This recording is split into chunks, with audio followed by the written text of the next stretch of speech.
solidarité avec l'ensemble de nos compatriotes qui vivent ces moments difficiles dus aux inondations. Merci beaucoup. Voilà, merci à vous, Monsieur Bassirou Kébé. Alors, on le sait, nous parlons des élections.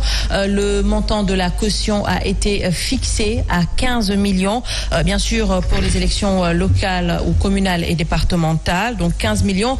Une somme peut-être jugée quand même élevée par rapport à certaines personnes. Alors, quelle appréciation faites-vous déjà de cette caution? Et on va parler également des partis politiques de la coalition pour les Absolument. Je pense que cette caution élevée ne fait pas partie vraiment quand même de l'avancement de la démocratie au Sénégal. Mais vous l'avez constaté, depuis la mise en place de ce régime de Macky Sall, on ne cesse que faire régresser la démocratie sénégalaise. Mais dans quel sens on parle de démocratie dans ce cas?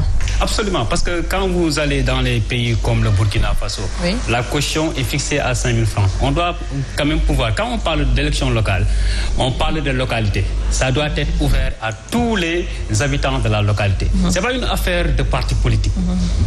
Donc les élections locales, comme j'ai l'habitude de le dire, appartiennent vraiment exclusivement à la localité. Oui. Maintenant, pour quelqu'un qui est un acteur communautaire, un acteur de développement qui a marqué ses empreintes dans le développement de la localité par des actions de développement, mais à un moment donné, a une légitimité dans cette localité-là. Mais quand on fixe quand même la caution à 15 millions, oui, on va quand même lui barrer la route pour participer au développement de sa localité. Et j'ai aussi eu à le dire. C'est-à-dire qu'à cette époque-là, on n'a plus besoin de maires, mais on a besoin des managers territoriaux. C'est-à-dire que quelqu'un qui veut être maire, ça doit être quelqu'un qui sait manager la localité, mais qui connaît bien la localité, qui a eu un passé dans cette localité-là. Quand je parle de passé, c'est-à-dire que quand on parle d'élection locale, oui, c'est-à-dire que ça doit être exclusivement ouvert à la jeunesse. Parce qu'un jeune qui a quand même fait son passé, qui est né, vous pensez que ça va être compliqué pour la jeunesse, bien sûr, d'avoir cette somme de 15 millions? Parce que moi, je suis candidat à la commune d'Awakinane pour la deuxième fois, mais présentement, je n'ai pas ces 15 millions-là. D'accord. C'est de bonne guerre, alors si vous n'êtes pas d'accord avec ces 15 millions. Alors, est-ce que vous pensez également que ça fragilise la démocratie d'avoir fixé cette somme à 15 millions? Mais je dirais que c'est un coup tordu à la démocratie. Parce qu'il ne faut pas oublier qu'il s'agit cette fois-ci d'élections locales. Oui. Ça veut dire quoi? C'est une sorte de forum, de rencontre de différents acteurs à la base. Et nous sommes dans un pays, le Sénégal, qui fait partie des 25 pays les plus pauvres. Alors, quand on demande à un citoyen lambda, qui est quelque part au Sénégal, pour pouvoir compétir à la chose locale, pour pouvoir porter un projet auprès de ses concitoyens à la base, on lui demande tout de même de verser une caution à hauteur de 15 millions. Je trouve que c'est une aberration. Mais ça veut dire quoi? Ça veut dire que les partis politiques, même si j'assume mon statut de militant et de responsable politique, les partis politiques ont pour ambition, pour cette fois-ci, de s'accaparer, n'est-ce pas, de ces élections. C'est de cela qu'il s'agit. Parce que c'est également une manière de barrer la route aux listes indépendantes, n'est-ce pas? Et ça aussi, il faut le déplorer. Oui, mais comment ça? Qu'est-ce qui prouve que quand on est parti politique, on aura cette somme et quand c'est une liste indépendante, c'est autre chose? Parce que quand les partis politiques s'organisent, nous savons comment ça fonctionne. Moi, je suis dans un parti politique. Je suis avec des politiques comme moi, n'est-ce pas? On n'a pas ce problème, n'est-ce pas? Maintenant, qu'est-ce qui va se passer? Les coalitions en gestation vont s'accaparer de la chose. Comme si ces coalitions auront le monopole, n'est-ce pas, des investitures. C'est-à-dire qu'il faut forcément être dans les coalitions pour espérer être dans les listes. Ça aussi, c'est une aberration. Et je pense que c'est de bonne guerre quand le pouvoir, comme il a si bien fait lors de la présidentielle, en mettant, n'est-ce pas, comment on appelle ça encore,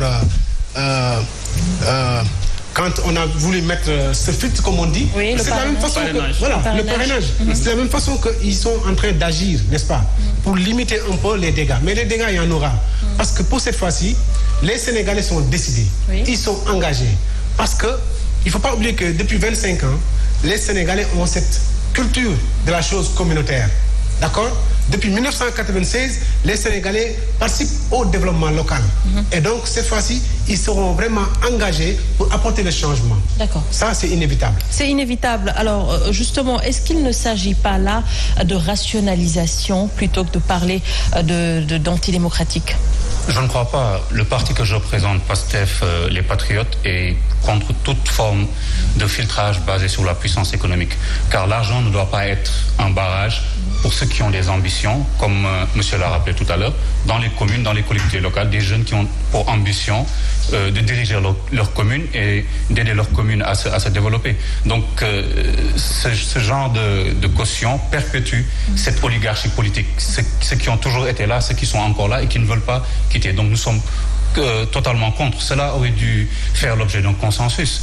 Ce point était, je pense, dans le dialogue auquel M. Macky Sall avait appelé. Mais nous ne sommes pas surpris parce que le président de la République arbitre toujours à l'avantage de son parti et de sa coalition. Donc, puisqu'ils ont les manettes de l'État et qu'ils ont la puissance économique, ceci est encore un moyen d'écarter le plus d'adversaires possible. Donc cela est inacceptable. Et c'est pas parce que nous, PASTEF, nous sommes un parti bien établi et que nous pourrions peut-être faire partie d'une coalition et que nous aurions certainement les moyens de participer à ces élections que nous ne devons pas le dénoncer. C'est une question de principe. L'argent ne doit jamais être un barrage dans une démocratie. Mais ça veut dire quoi? Que l'opposition avait face à elle un État sourd, ou bien c'est quand même l'opposition qui avait croisé les doigts par rapport au dialogue politique pour parler de ce montant? Non, pas du tout. Sur ce point précis, il y a une proposition de fait qui était de 5 millions. 5 millions, effectivement. 5 millions. Donc eux, ils ont choisi de le faire de 15 millions pour chaque type d'élection, ce qui veut dire que lorsque vous présentez au niveau de la commune et du département, ça fait 30 millions. Même pour certains partis légalement établis, c'est très difficile d'avoir ce montant. Alors je ne parle pas des indépendants et de tous ces jeunes qui ambitionnent de diriger leur commune. Donc ça aurait dû être un point consensuel. Mais le président de la République, Macky Sall, en a décidé autrement. Ce n'est pas la première fois, donc ce n'est pas vraiment une surprise pour nous. Alors, quelle sera l'étape suivante, j'ai envie de dire? Qu'est-ce qui va se passer par rapport à cette somme de 15 millions? Juste pour les élections, bien sûr. Écoutez, je vous le rappelle, la position de principe, c'est de dire que nous ne le voulons pas, mais il faut aussi s'adapter aux réalités.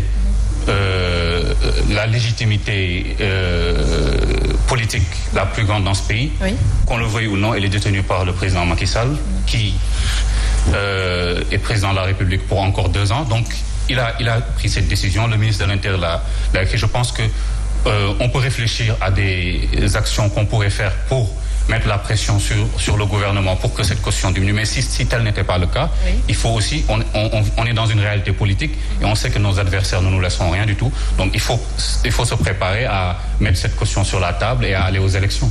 D'accord. Alors peut-être vous allez vous battre pour avoir vos 15 millions, mais on se rappelle encore du pôle des non-alignés qui avait proposé cette somme de 5 millions pour chaque élection.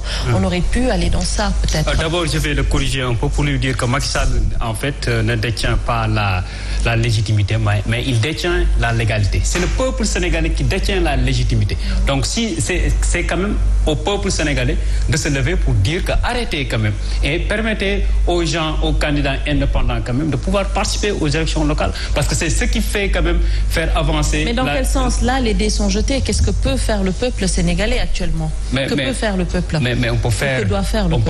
On peut faire des marches, des sittings, et aussi surtout aussi faire lui dire que nous allons faire un vote sanction pour ces élections locales-là. Parce que, en fait, plusieurs choses se sont déroulées quand même. Le vote sanction, on peut le comprendre, mais de faire des sittings, est-ce que ça va changer quelque chose? Mais absolument. Je pense qu'en fait, s'il est un démocrate, il doit quand même écouter son peuple. Mais maintenant, pour en venir aux 5 millions, je pense que c'était bon, c'était quand même accessible pour tous les candidats indépendants. Et c'est ça qui fait quand même la beauté d'une démocratie.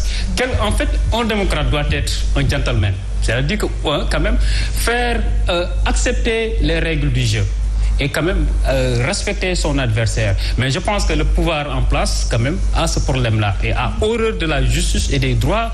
Jusqu'à présent, vous l'avez vu dans toutes les élections, Macky Sall a toujours utilisé des superfuges vraiment pour détourner la voix des Sénégalais et vraiment s'accaparer des postes politiques, que ça soit maire ou législatif. Vous l'avez vu quand même dans les élections législatives de 2017.